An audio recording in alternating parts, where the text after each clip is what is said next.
Hello everyone, welcome to Shreyas canvas. আজকের video প্রতিমা রং করার পদ্ধতি। একটা দুটো ঠাকুর হলে তো সে আমরা হাতেই করি, কিন্তু যখন এমার্জেন্সি কাজ পড়ে বা অনেকটা কাজ একসাথে পড়ে যায় তখন এইভাবে মেশিন দ্বারা ঠাকুর রং করা হয়। এই মেশিনটিকে বলা হয় কম্প্রেসার মেশিন। দেখতে পাবে ওই সাইকেল সারানোর দোকানে বা বাইকের সার্ভিসিংয়ের দোকানে এই ধরনের মেশিনগুলি থাকে। মেশিনটা কারেন্ট দিয়ে চালানো হয়, কারেন্টে মেশিনটা চলে এবং হাওয়া ফিল হয়।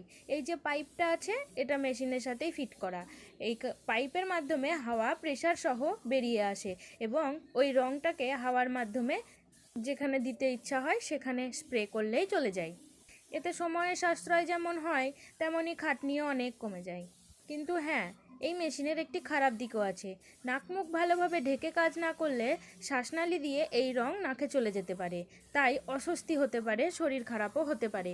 যাদের ডাস্ট অ্যালার্জি বা অ্যালার্জি টাইপের কিছু রয়েছে তাদের ক্ষেত্রে তো এগুলি খুবই বিপজ্জনক।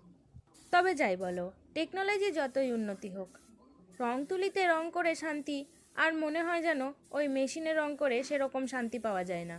রং তুলির যে আভিজাত্য রয়েছে সেই আভিজাত্যের কাছে এই মেশিনের কাজ কি চলে নাকি?